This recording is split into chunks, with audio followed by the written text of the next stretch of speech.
నమస్తే, welcome to Liya news.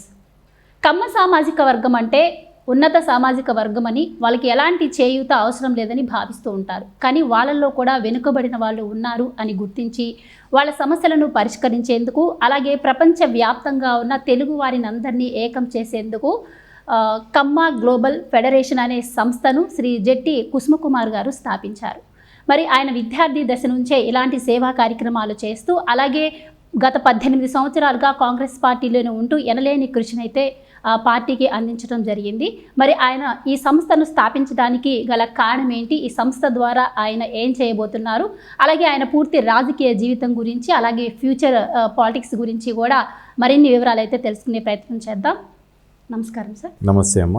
Sir, Kamma global federation అంటే రాష్ట్ర వ్యాప్తంగా, దేశవ్యాప్తంగా కూడా వాళ్ళ సామాజిక వర్గాలను బట్టి పెట్టుకుంటూ ఉంటారు. సపోజ్ కమ్మ సామాజిక వర్గం అట్లా మీరు అది దాటి కేజీఎఫ్ అని చెప్పి ప్రపంచవ్యాప్తంగా ఉన్న కమ్మ వాళ్ళని ఏకం చేసి వాళ్ళ సమస్యలను గుర్తించి వాళ్ళకి ఏదో ఒకటి మనకి తోచిన పరిష్కారం చూపించాలన్న ఉద్దేశంతో ఈ సంస్థని స్థాపించారు అని విన్నాము. అసలు మీకు ఈ ఆలోచన ఎందుకు వచ్చింది, మీకు ఏంటి స్ఫూర్తి అంటే ఏం చెప్తారు? అంటే ఇప్పుడు ప్రపంచం అనేది ఒక గ్రామం కింద మారింది. Now we're saying it as a global village.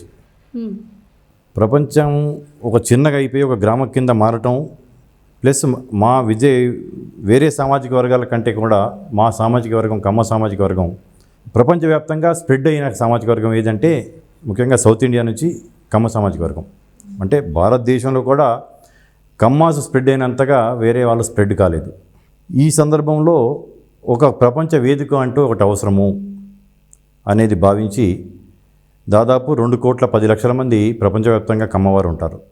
అంటే భారతదేశ జనాభాను చూసుకుంటే 1.5% భారతదేశ జనాభాలో 1.5% కమ్మ సామాజిక వర్గం యొక్క ప్రాతినిధ్యం ఉంటుంది, వాళ్ళ సంఖ్య ఉంటుంది.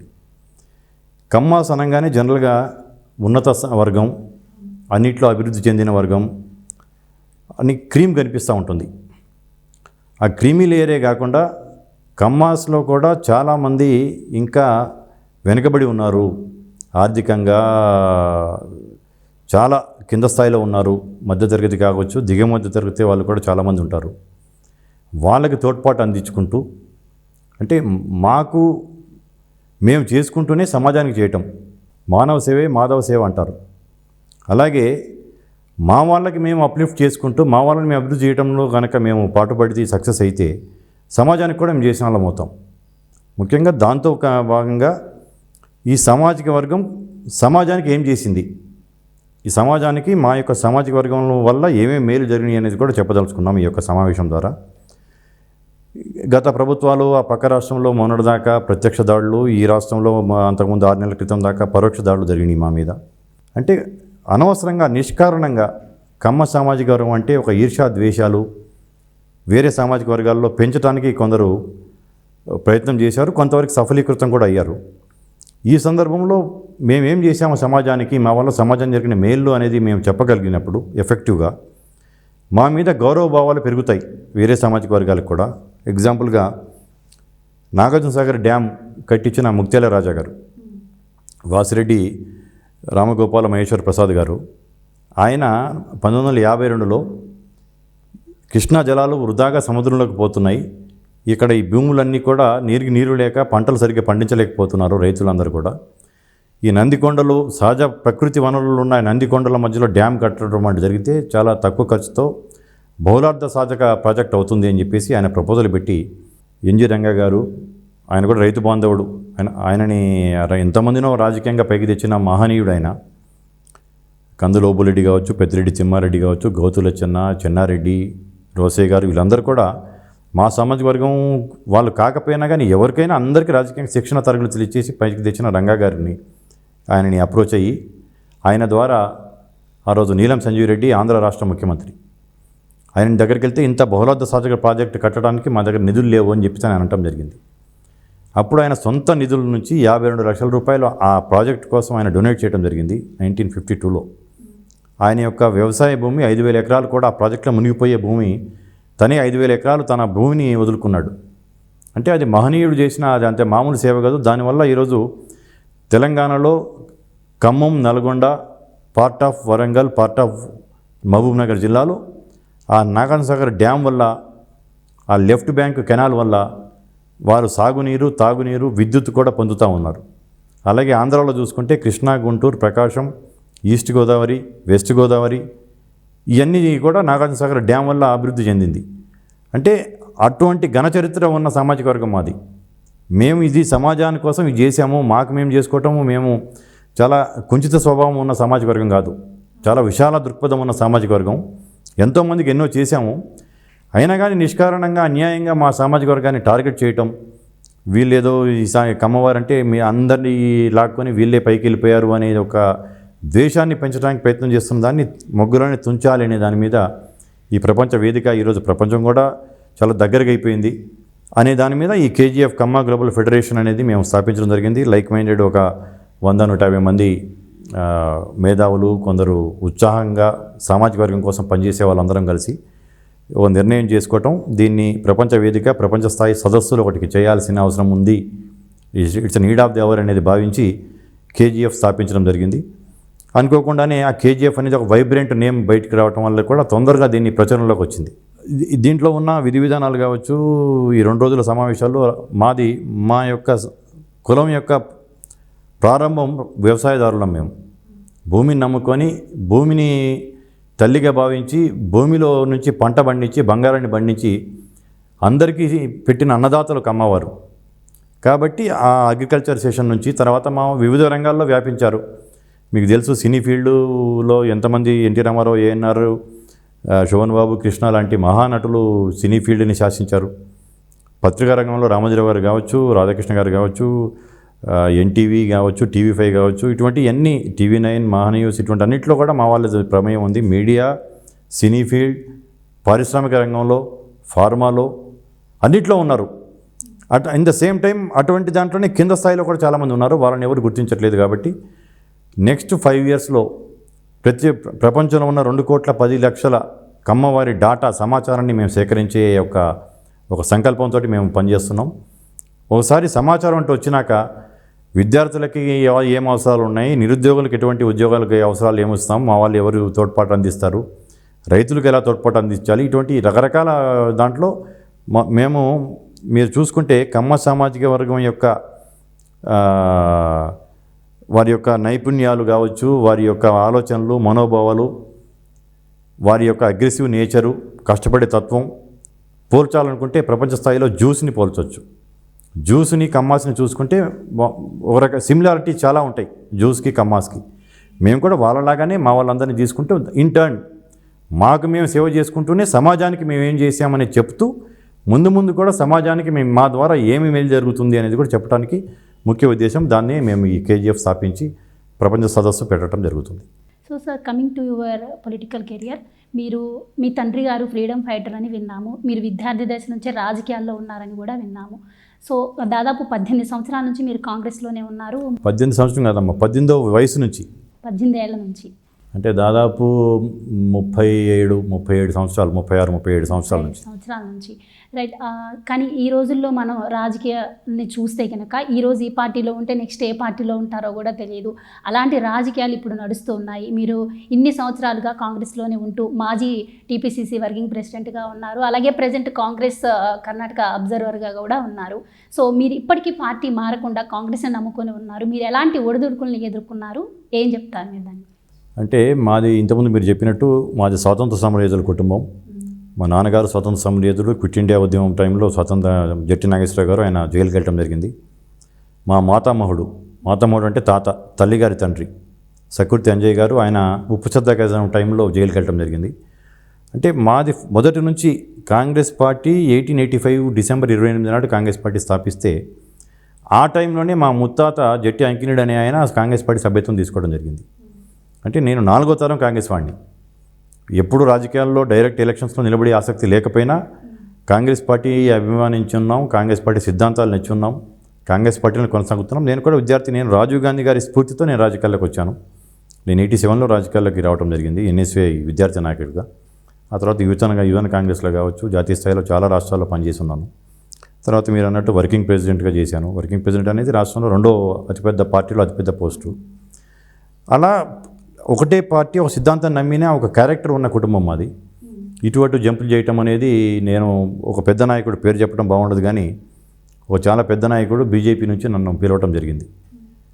మాకు తెలంగాణలో మీలాంటి ఒక అనుభవం ఉన్న యువకుడు కావాలి, కమ్మ సామాజిక వర్గం శూన్యం ఉంది మా పార్టీలో, మీరు రండి మా దగ్గర అంటే నేను అన్నాను, నన్ను మీరు అంత పెద్ద నాయకులు నన్ను పిలిచినందుకు ధన్యవాదాలు, రారైనందుకు క్షమించండి, నేను రిటైర్ అవటం అనేది కూడా కాంగ్రెస్ పార్టీని రిటైర్ అవుతానన్నాను. అంటే నా యొక్క నిబద్ధత కాంగ్రెస్ పార్టీకి నాకున్న సోనియా గాంధీ గారితో నాకున్న ఆ కుటుంబంతో నాకున్న అనుబంధం అటువంటిది.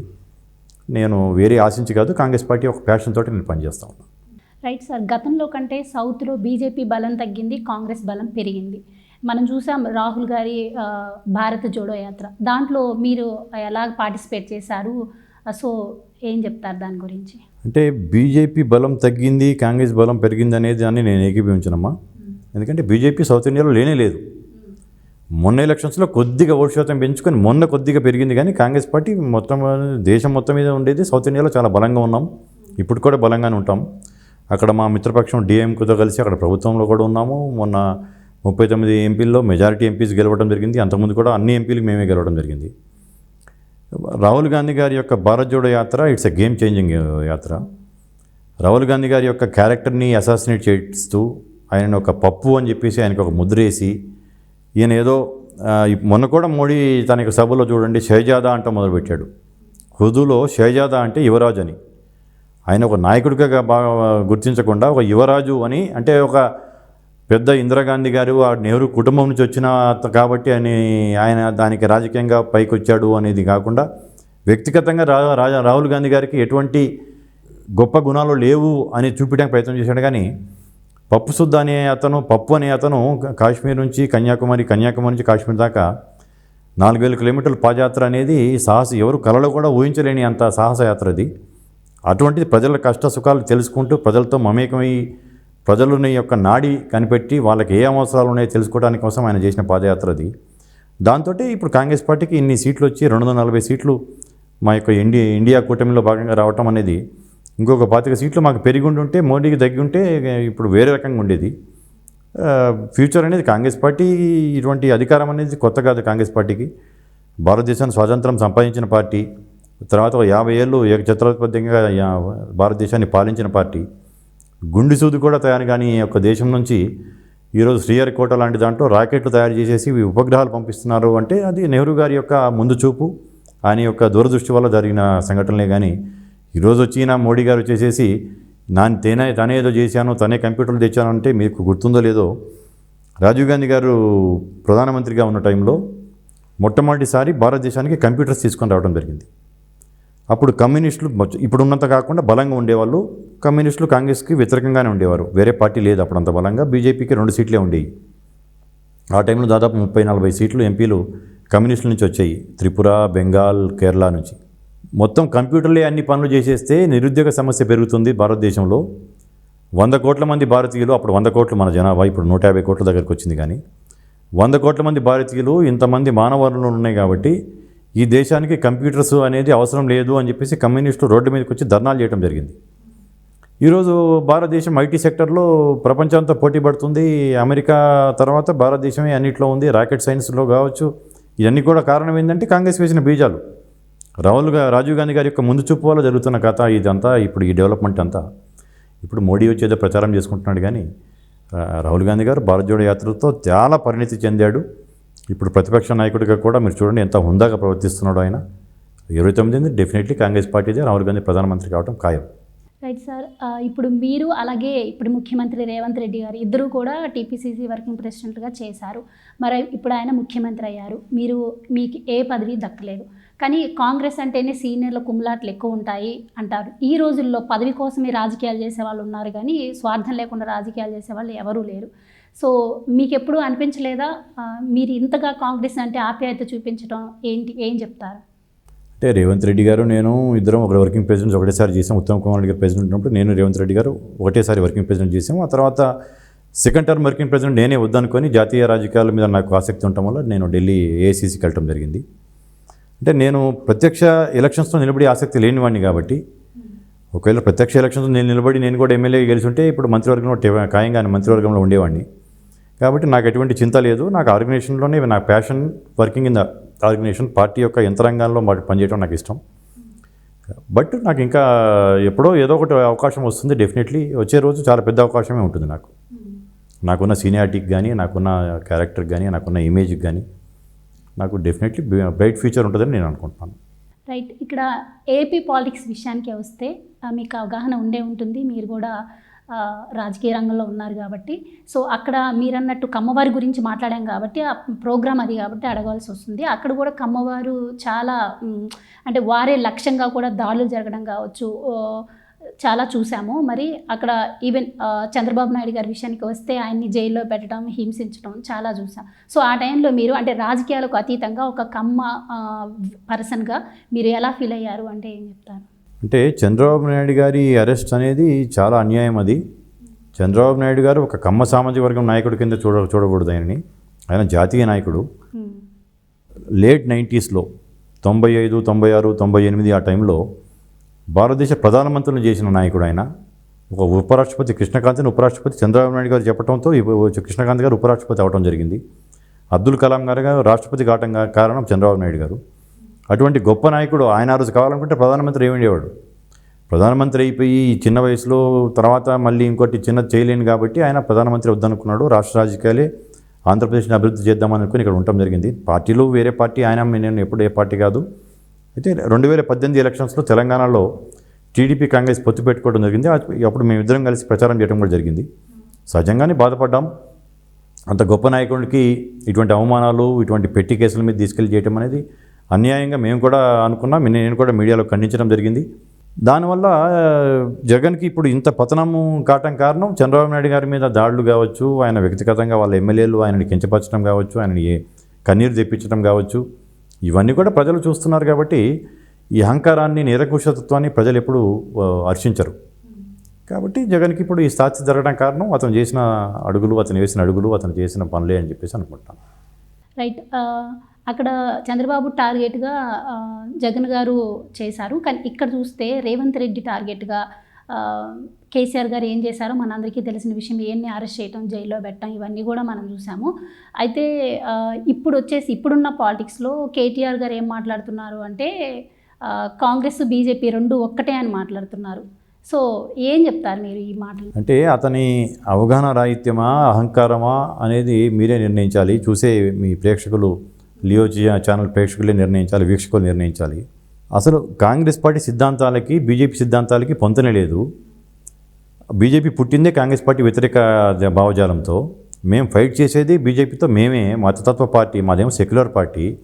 రాజ్యాంగాన్ని నమ్మే పార్టీ మాది. రాజ్యాంగాన్ని కించపరిచి రాజ్యాంగాన్ని మార్చుదామనుకునే పార్టీ బీజేపీది. వాళ్ళు మేము కలవటం అంటే ఇక అది భూమి ఆకాశాలు ఏకమైపోతాయి అని చెప్పేసి అంటే ఎంతవరకు నిజం అవుద్దో, కాంగ్రెస్ బీజేపీ ఒకటే అని అనటం అనేది కేటీఆర్ యొక్క భావదారిద్ర్యం. అదే కేటీఆర్ యొక్క అహంకారంతో మాకు ఎలక్షన్స్లో అడ్వాంటేజ్ అయింది.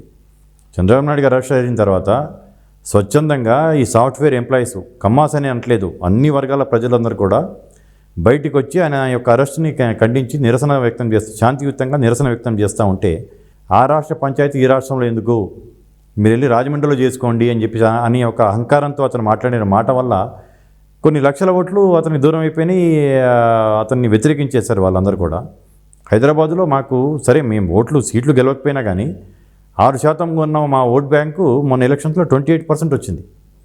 అంటే టీడీపీ అభిమానులు కావచ్చు, కమ్మ సామాజిక వర్గం వాళ్ళు కావచ్చు, ఆంధ్ర మూలాలు ఉండి ఇక్కడ నివసిస్తున్న వాళ్ళు కావచ్చు. నేను ఆ సెటిలర్ అనే పదాన్ని నేను ఎప్పుడు వాడను, ఆ పదాన్ని తప్పది.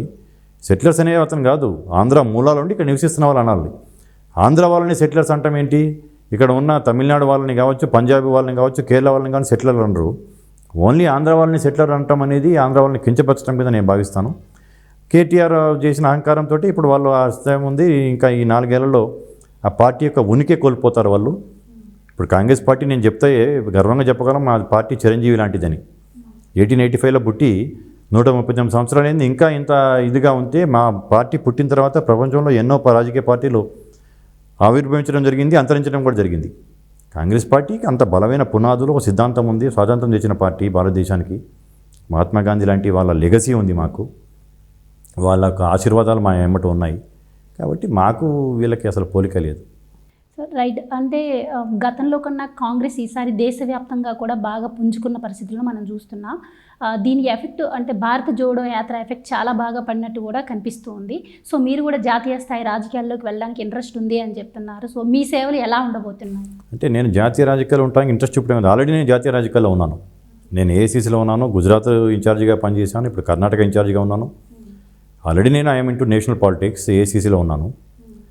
అదే చెప్తున్నాను కదా, స్వాతంత్రం వచ్చిన కాడ నుంచి ఒక 50 ఏళ్ళు మేము పరిపాలించాం. సరే, ఈ 10-15 సంవత్సరాలు మాకు అప్పుడు 96 నుంచి 2004 వరకు మేము ప్రతిపక్షంలో ఉన్నాము. మళ్ళీ ఈ 15 సంవత్సరాలు ప్రతిపక్షంలో ఉంటున్నాము. అంతే తప్పితే మిగతా అంతా మేము పరిపాలించాం. భవిష్యత్తు కూడా మళ్ళీ కాంగ్రెస్దే. ఇక్కడ భారతదేశంలో ఉన్న యువకులకి ఏదైనా మేలు జరగాలన్నా, భారతదేశంగా నిజంగా అభివృద్ధి చెందాలన్నా, G7 కంట్రీస్లో భాగంగా ఉండాలన్నా కానీ రాహుల్ గాంధీ గారు ప్రధాని కావటమే ఈ భారతదేశానికి మంచి రోజులు రావడానికంటే రాహుల్ గాంధీ గారు ప్రధాని కావాలి. సో పార్టీ ఇంత పుంజుకోవడానికి మీరు ప్రవేశపెట్టిన సంక్షేమ పథకాలు కూడా ఒక భాగమని చెప్పొచ్చా? అంటే సంక్షేమము అభివృద్ధిని రెండింటినీ రెండు జోడు ఎడ్లుగా భావించే పార్టీ కాంగ్రెస్ పార్టీ. ఉట్టి సంక్షేమమే అనుకుంటే అభివృద్ధి కుంటుపడుతుంది. ఉట్టి అభివృద్ధి ఉన్నప్పుడు సంక్షేమం కుదురుపడి ఈ పీడిత పాడిత వాళ్ళకి నిజంగా రావాల్సిన ఫలాలు అందకుండా పోతాయి. రెండుని సమానంగా తీసుకెళ్లే పార్టీ కాంగ్రెస్ పార్టీ. దానికి ఒక మాకు క్లియర్ విజన్ ఒకటి ఉంది. కొందరు ఆ విజన్ లేకుండా ఓన్లీ సంక్షేమం అనుకుంటారు, కొందరు అభివృద్ధి అనుకుంటే రెండు దెబ్బతింటారు. కాంగ్రెస్ పార్టీ రెండింటిని తీసుకొని వెళ్తుంది. రైట్. రేవంత్ రెడ్డి గారితో మీకు ఇద్దరు కలిసి వర్క్ చేశారు కాబట్టి ఆయనతో ఎలాంటి పరిచయం ఉండేది, మీ ఇద్దరి మధ్య ఎలాంటి సఖ్యత ఉండేది? మీరన్నట్టు సంక్షేమ అభివృద్ధికి మీ పార్టీ ఎంత కట్టుబడి ఉందో మొన్న రేవంత్ రెడ్డి గారి మాటలను బట్టి అర్థమవుతుంది. ఎందుకంటే అక్కడ చంద్రబాబు వచ్చారు కాబట్టి మేము ఇక్కడ 18 గంటల్లో పని చేయాలి అని చెప్పి ఆయన చెప్పడం కావచ్చు. సో మీ ఇద్దరి మధ్య ఎలాంటి అనుబంధం ఉండేది ఒకసారి మా అంటే రేవంత్ రెడ్డి గారు నేను ఇద్దరం క్లాస్మేట్స్. మేము ఏవీ కాలేజీ దోమలగూడలో ఆంధ్ర విద్యాలయ అనేది అక్కడ మేము ఇద్దరం BA ఆఫీస్ మేనేజ్మెంట్ కలిసి చదువుకున్నాం. అప్పటి నుంచి కూడా రేవంత్ రెడ్డి గారు నేను వెరీ సన్నిహిత మిత్రులం మేము.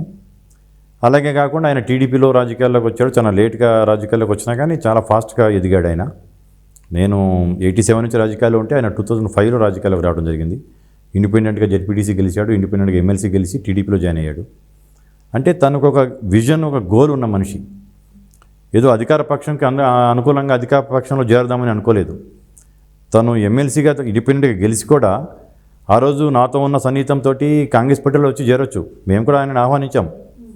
కానీ తను ఎదగాలి, ప్రూవ్ చేసుకోవాలనుకున్నాడు కాబట్టి ప్రతిపక్షంలో అధికారంలో పక్షంలో ఉంటే ఎక్కువ పని చేయలేను కాబట్టి ప్రతిపక్షంలో ఉన్న చంద్రబాబు నాయుడు గారి పార్టీలో చేరాడే కానీ కాంగ్రెస్లోకి రాలేదు. ఆ రోజు ఎమ్మెల్సీగా తను వస్తే నేను రాజశేఖర్ గారికి నేను చాలా సన్నిహితుడిని, కాంగ్రెస్లో తీసుకొచ్చి నెక్స్ట్ కాంగ్రెస్లోనే ఎమ్మెల్యే టికెట్ ఇచ్చుండేవాళ్ళం. ప్రతిపక్షంలో ఉన్నాడు, ప్రతిపక్ష పాత్ర పోషించాడు, ఎఫెక్టివ్గా అసెంబ్లీలో తన గళాన్ని వినిపించాడు. కష్టపడి తత్వం ఉన్న మనిషి, ఒక విజనరీ డైనమిక్ లీడర్ అతను. మీ అందరు కూడా చూస్తున్నారు. నేను ఒకనొక సందర్భంలో ఒక పత్రికా సమావేశంలో చెప్పాను, కాంగ్రెస్ పార్టీ ఎలా వస్తుంది అంటే రేవంత్ రెడ్డి గారు PCC ప్రెసిడెంట్ అయిన సందర్భంలో కాంగ్రెస్ పార్టీ అధికారంలో ఉన్నప్పుడు అధికారం తెచ్చిన నాయకులు చాలామంది ఉన్నారు. ఇప్పుడు బ్రహ్మానంద రెడ్డి గారు ఉమ్మడి రాష్ట్రంలో 7 సంవత్సరాలు ముఖ్యమంత్రిగా పనిచేశారు. కాంగ్రెస్ పార్టీ అధికారంలో ఉన్న టైంలో ఆయన ముఖ్యమంత్రిగా ఎన్నికయ్యారు. తర్వాత అధికారం తీసుకొచ్చారు. అధికారం కోల్పోయిన తర్వాత అధికారం తెచ్చిన నాయకులు ముగ్గురు ఇప్పటివరకు కాంగ్రెస్ పార్టీ మన ఉమ్మడి రాష్ట్రం చరిత్రలో. 89లో చెన్నారెడ్డి గారు 7 సంవత్సరాలు ఎన్టీ రామారావు యొక్క అధికారాన్ని కాదని అధికారంలో తెచ్చారు. తర్వాత 10 సంవత్సరాలు చంద్రబాబు నాయుడు గారి పరిపాలనని ఎదుర్కొని కాంగ్రెస్ పార్టీని రాజశేఖర్ గారు తీసుకొచ్చారు. తర్వాత 10 సంవత్సరాల యొక్క కేసీఆర్ పరిపాలనని ఉండి ఆపోజిషన్లో ఉండి పైకి తీసుకొచ్చిన వాళ్ళు రేవంత్ రెడ్డి గారు. అంటే ఈ ముగ్గురే కాంగ్రెస్ పార్టీలో మాస్ అప్పీల్ ఉన్న నాయకులుగా నేను చెప్తాను. రేవంత్ రెడ్డి గారు చాలా ప్రజలకు అందుబాటులో ఉంటాడు, చాలా సింపుల్గా ఉండే మనిషి. ఆయన భవిష్యత్తు ఇంకా మాకు ఇప్పుడు 55 ఇయర్స్, మాకు కనీసం ఇంకా 20-25 సంవత్సరాలు రాజకీయంగా వయసు ఉన్న వాళ్ళం మేమిద్దరం. రేవంత్ రెడ్డి గారు చాలా జాతీయ నాయకుడిగా ఎదిగే అవకాశాలు ఆయనకు ఉన్నాయి. రైట్. మీరు గత 30 సంవత్సరాలకు పైన రాజకీయ రంగంలో ఉన్నారు. సో ఎంతోమంది ముఖ్యమంత్రులను చూసి ఉంటారు. ఒకానొక సందర్భంలో మరి రాష్ట్రం విడిపోయినప్పుడు మీరు ఎలా ఫీల్ అయ్యారు? ఇప్పుడు చూస్తే ఆంధ్రప్రదేశ్లో మీకు ఉనికి ఇప్పుడిప్పుడే మొదలవుతూ ఉంది. సో ఆంధ్రప్రదేశ్లో మీరు పార్టీని ఎలా విస్తరించే ఆలోచన ఉంది, ఏం చేయబోతున్నారు? అంటే ఈ యొక్క విభజన వల్ల ఆంధ్రప్రదేశ్లో మేము తీవ్రంగా నష్టపోవడం జరిగింది. తెలంగాణ మాట ఇచ్చున్నాము, మాట కట్టుబడదాము, ఆంధ్రప్రదేశ్లో నష్టపోతుందని తెలిసి కూడా సోనియా గాంధీ గారు తెలంగాణ రాష్ట్రాన్ని ఇచ్చారు. అంటే ఒక ఓట్ల కోసమో సీట్ల కోసం అయితే అది తెలంగాణ రాష్ట్రం ఇవ్వటం అనేది సాహసమే. ఆ రోజు మాట ఇచ్చాము కాబట్టి మాట నిలబెట్టుకోవాలి అనే ఒక దృఢ సంకల్పంతో సోనియా గాంధీ గారు తీసుకున్న నిర్ణయం వల్ల తెలంగాణ రాష్ట్రం ఏర్పడింది. దానివల్ల ఆంధ్రాలో ఆవేశాలు చేయని మన రాష్ట్రం అనుకున్నాము, మన రాజధాని అనుకున్నాము, హైదరాబాద్కి దూరం అవుతున్నాము అనే దానివల్ల అక్కడ కాంగ్రెస్ పార్టీని వ్యతిరేకించారు. అదే టైంలో జగన్ పార్టీ వదిలిపెట్టేసి సొంత పార్టీ కాంగ్రెస్ పార్టీ అనే పేరుతో వైఎస్ఆర్ కాంగ్రెస్ అని పెట్టుకోవడం జరిగింది. పరకాయ ప్రవేశం అంటారు కదా, అట్లాగే కాంగ్రెస్ పార్టీ నాయకులు, కార్యకర్తలు, సింపథైజర్స్ మొత్తం కూడా జగన్ పార్టీకి మారటం వల్ల జగన్ పార్టీకి అంత ఇది వచ్చింది. సొంతంగా ఏం లేదు, అదంతా కాంగ్రెస్ క్యాడరే. రేపు ఇప్పుడు జగన్ బాగా బలహీన పడిపోయాడు. రేపు ఢిల్లీలో రాహుల్ గాంధీ గారు ప్రధానమంత్రి అయినప్పుడు ఆంధ్రాలో కూడా మేము పుంజుకోవడానికి ఆస్కారం ఉంది. రైట్.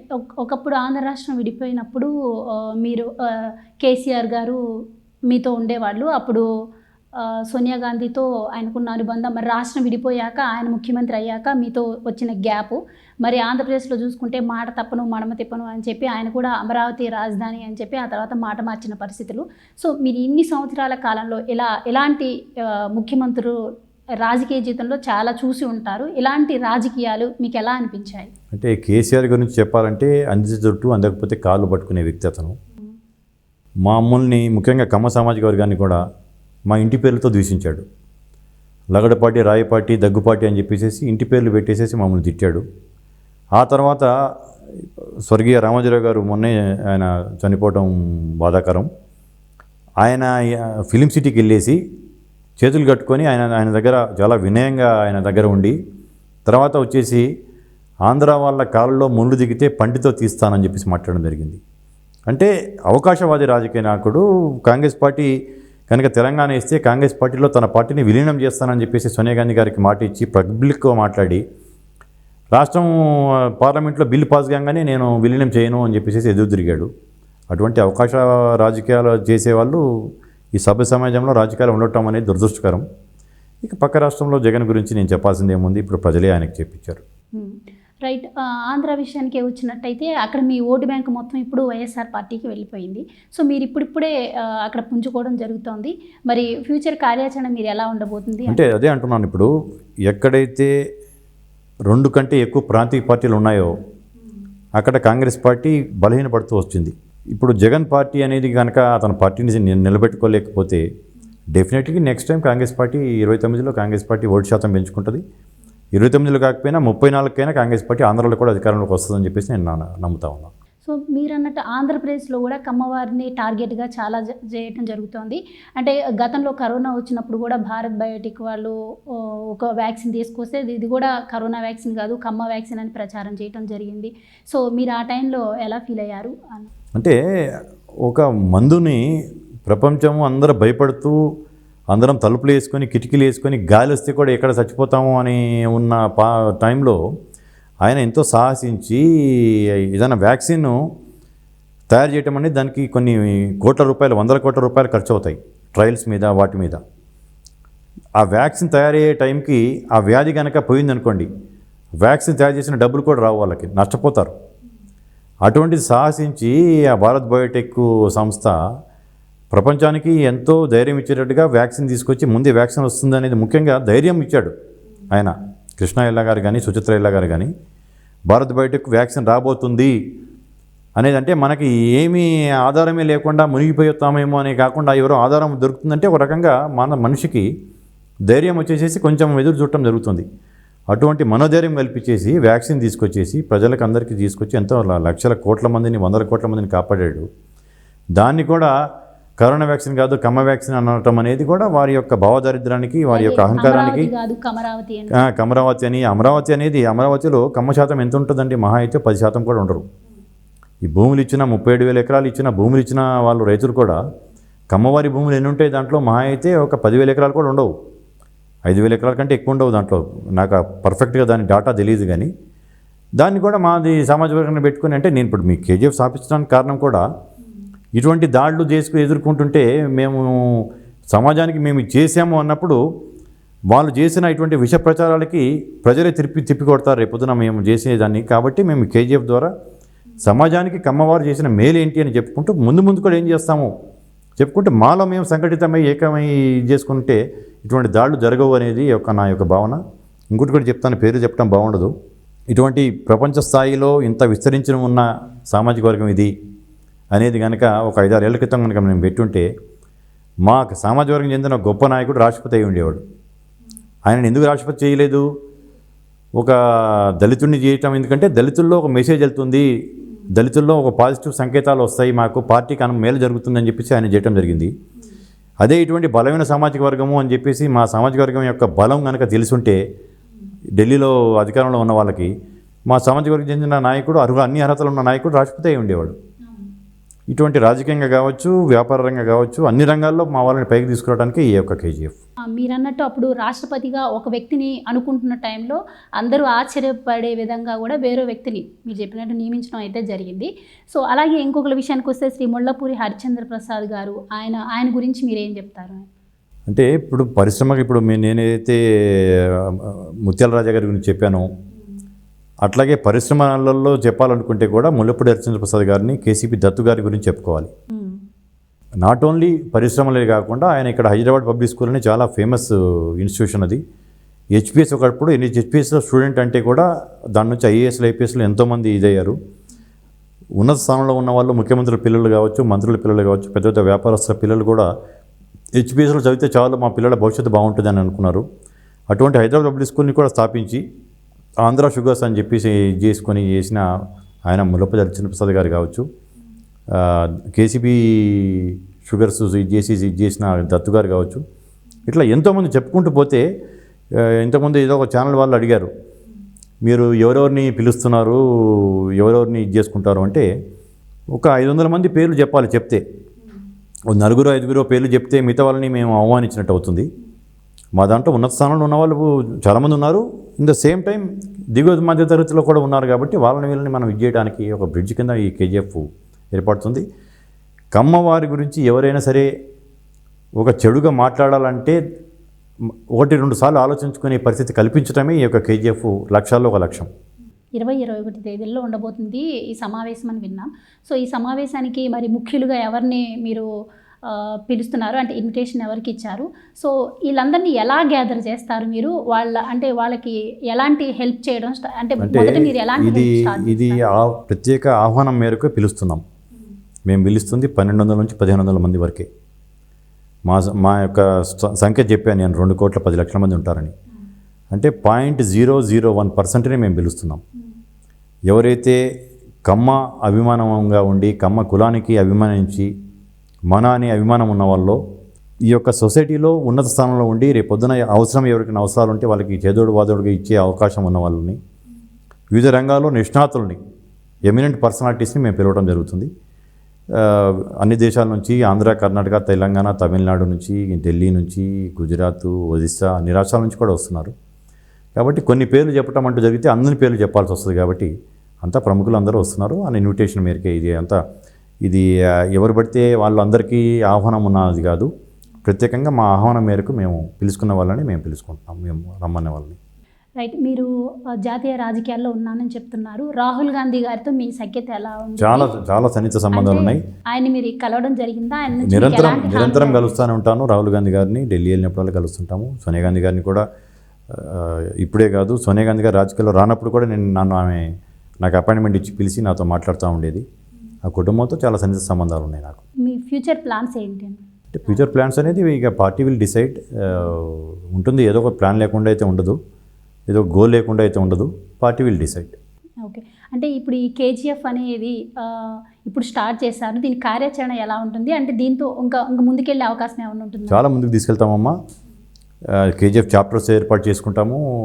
మొదటి సమావేశం హైదరాబాద్లో పెట్టాము, రెండోది కూడా హైదరాబాద్లో పెట్టాలా, లేకపోతే అమెరికాలో పెట్టాలా, కోయంబత్తూర్లో పెట్టాలనేది మేము నిర్ణయించుకుంటూ ఉంటాం. Right sir, thank you so much. Thank you.